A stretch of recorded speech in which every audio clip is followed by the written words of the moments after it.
Democrats are aghast, and I think it's fair to say depressed at Donald Trump's second term. But did they help reelect him by covering up for President Biden's mental and physical decline that came close to letting him run for reelection? That's the question Democrats are facing anew as new evidence emerges that there were a lot more signs of President Biden's decline than the party and the press were willing to admit in 2023 and 2024. So, what does that mean for the party going forward? From the opinion pages of the Wall Street Journal, this is Potomac Watch. That's our subject for today on Potomac Watch. I'm Paul Gigot, editor of the Wall Street Journal opinion pages, with my colleagues Kyle Peterson and Kim Strassel. First, let's acknowledge the president. News late on Sunday that he has been diagnosed with an aggressive form of prostate cancer that has spread to his bones. This is a very tough diagnosis, though the announcement said it's a form of cancer amenable to hormone treatment, which is good. We certainly wish the president well as he undergoes treatment. And we'll talk a little more about the prostate issue later in the program. But first, let's talk about the debate the Democrats are having about President Biden's health and the 2024 election. A new book by Jake Tapper of CNN and Alex Thompson of Axios has come out, and that's triggering much of this debate. And they say that they write that they talked to 200 some Democrats about Biden, and then they came up with this book. It's called Original Sin: President Biden's Decline, Its Cover-Up, and His Disastrous Choice to Run Again.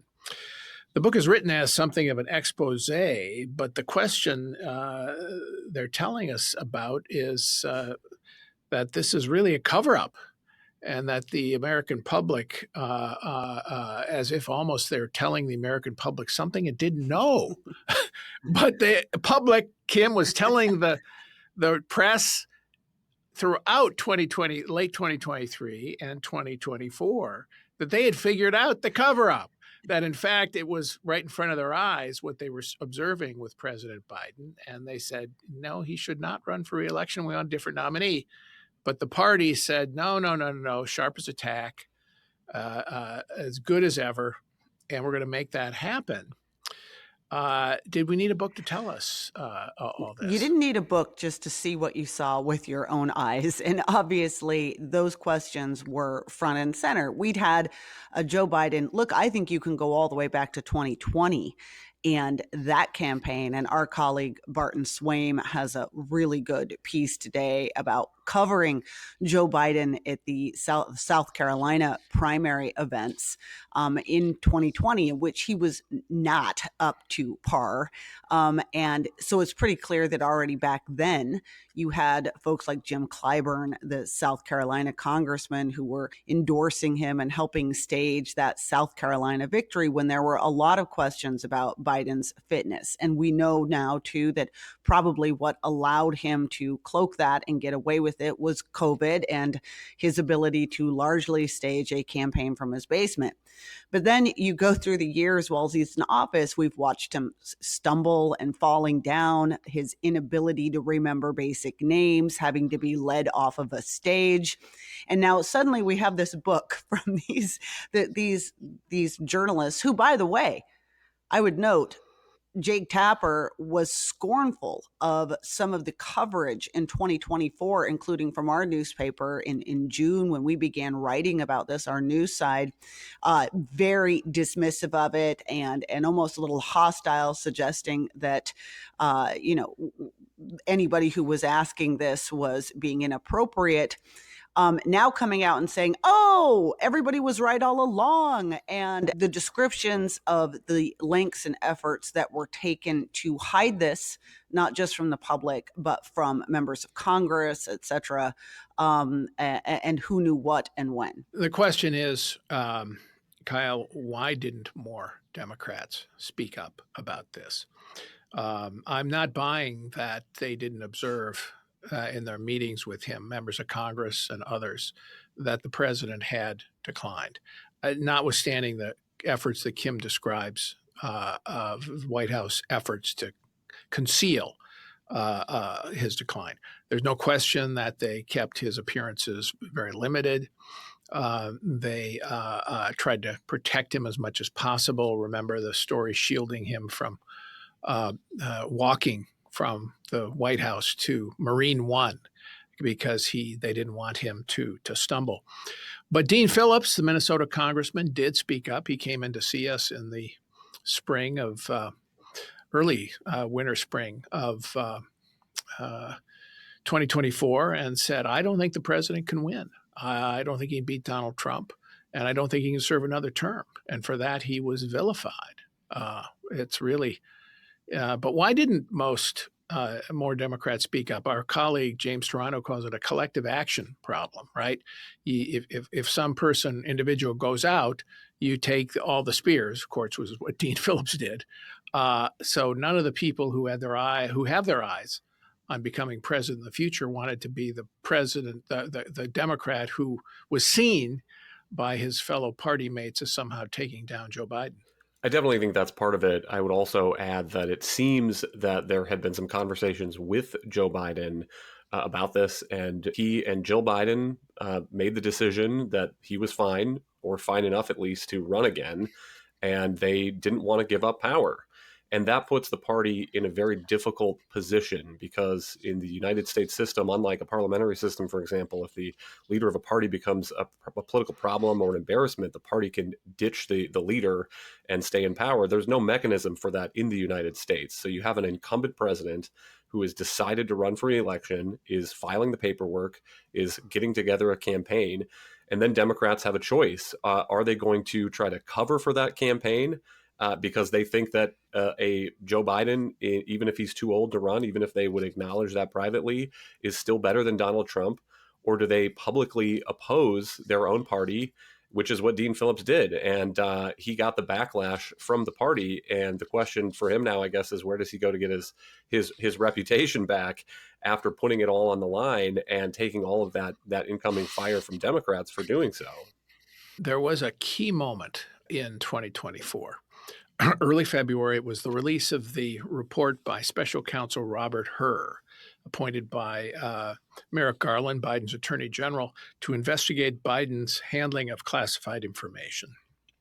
In that report, Hur concluded that while the president may have violated the law, probably did, in mishandling classified information, he wasn't going to charge the president because the jury would see him as an elderly old man who was forgetful and was not likely to convict. Now, that was those interviews took place with Biden over 2 days by Hur in early October of 2023. Okay, and then the report came out in 2024, early February. Let's listen to now the recently released audio clip of Hur's interview with the president as he tries to recall when his son Beau died. I hadn't at this point, even though I'm at Penn, I hadn't walked away from the idea that I might run for office again. So if I ran again, I'd be running for president.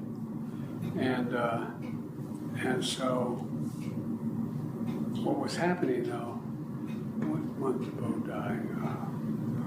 May 30th, 2018. In 2015 he died? 2015. I think it's 2015. I'm not sure the months are, but I think that was That's right, Mr. President. And what's happened in the meantime is that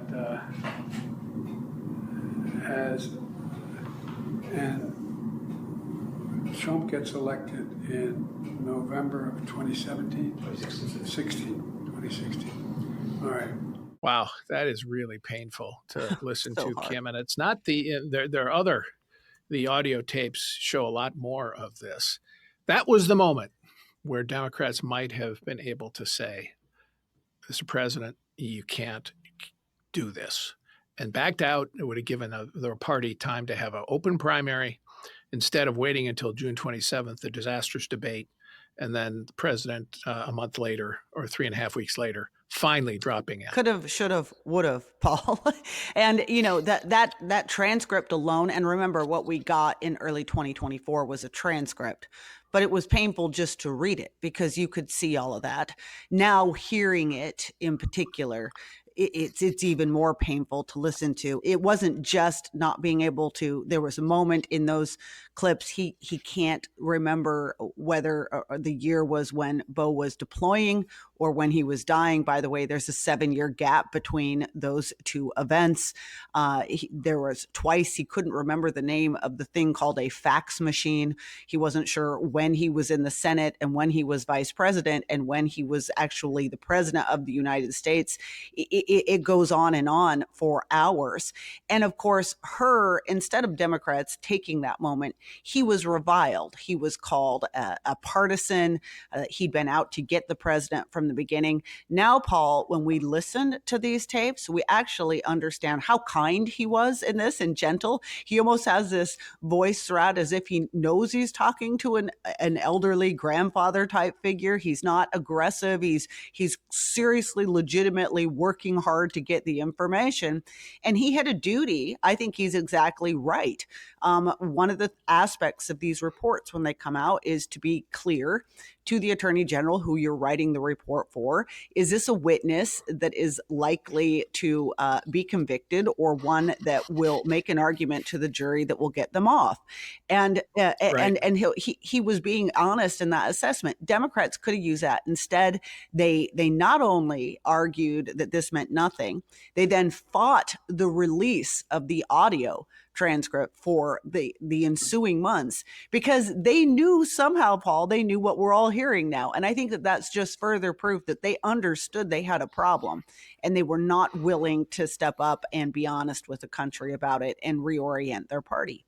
Of course, the Democrats said to themselves, I think, well, we can't admit any of this because this will help Donald Trump, right?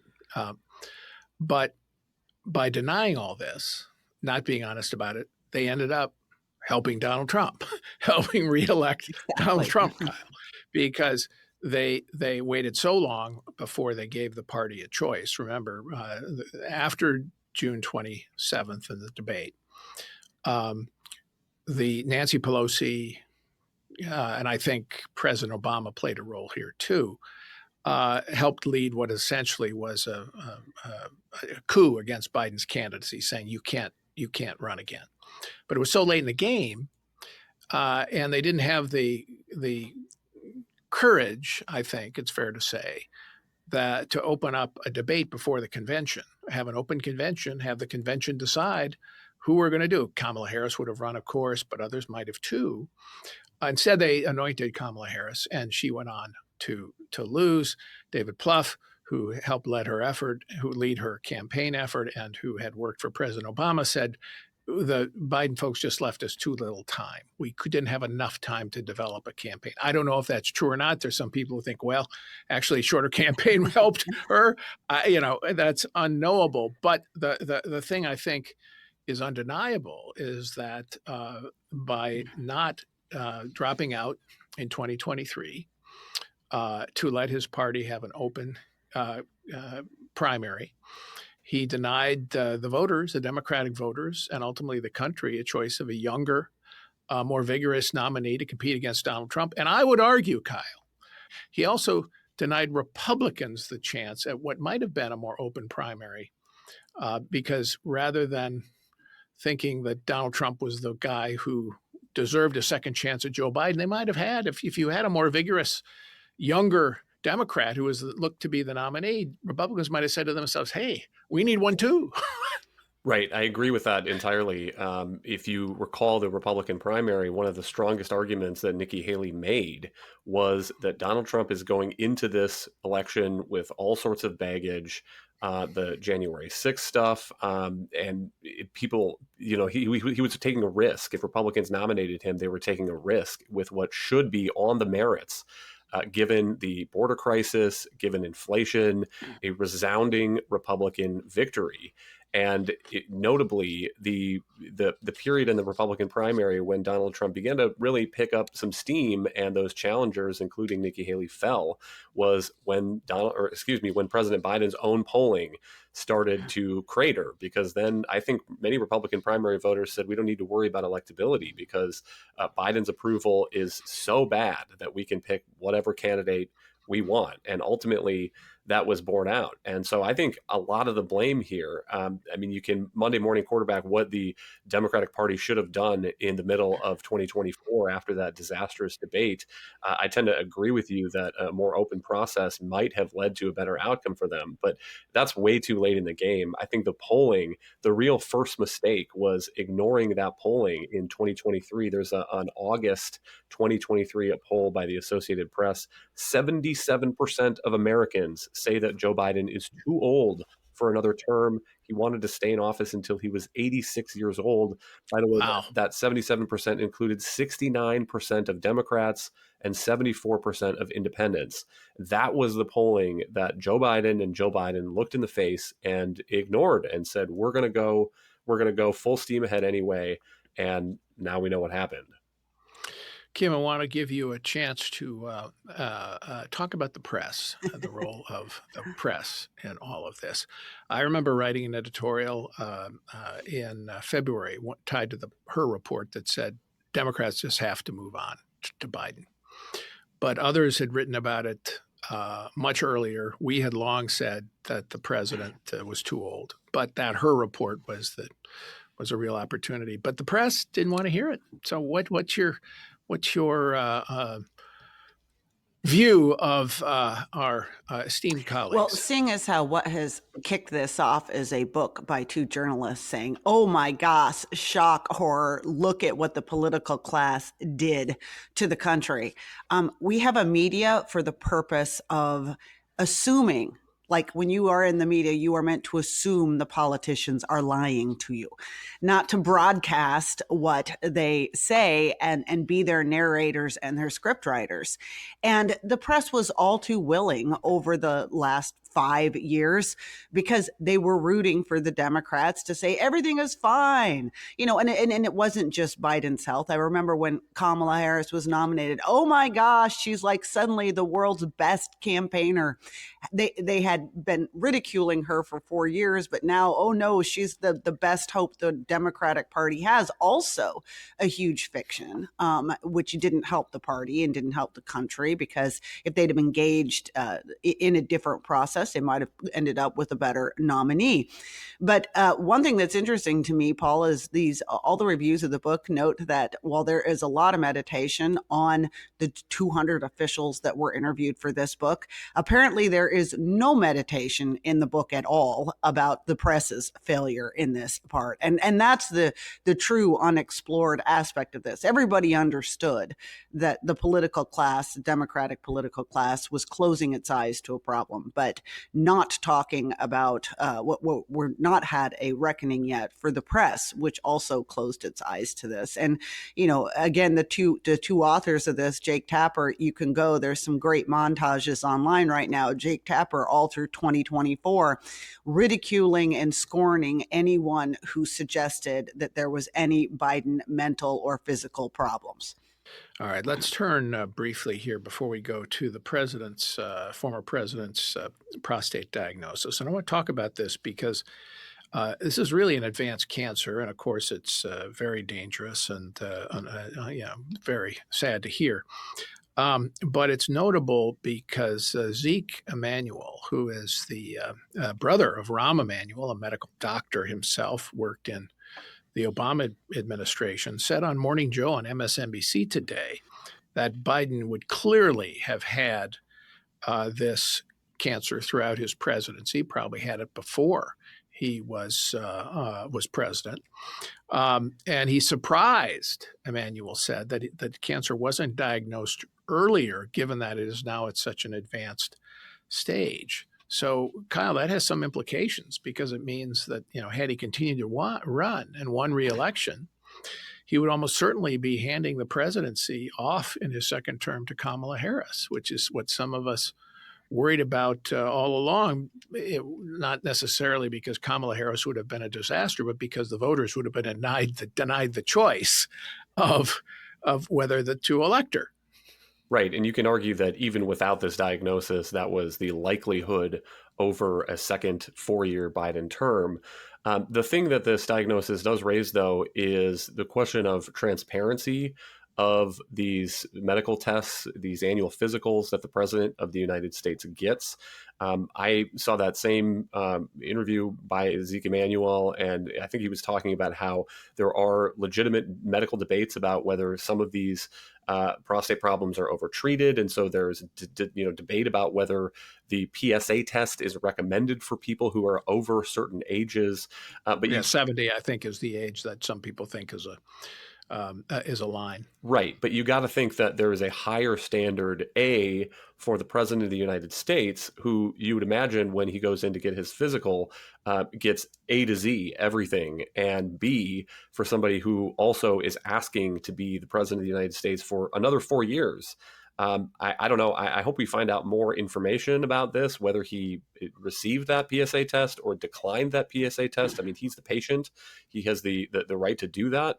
But certainly Americans, I think, are maybe not legally owed more information by the people who are in that office. But as a matter of politics and practicality, it certainly seems like voters ought to know the health of these candidates, and the president of the United States, the person who is in office making these decisions about weighty matters, war and peace, whether they're going to be there for the 4 years that they're asking to fill that role. I want to be clear. I don't think we are not asserting that we know that there's some kind of cover up here, but I do think it's a fair question to ask, and I assume it will be asked of the former president's physicians, which is, why wasn't this diagnosed earlier, Kim? No, I think that's the big question is, assuming there was not a cover up. Look, most Americans, rightly or wrongly, and this is the big question that's going to come up from this, is most Americans assume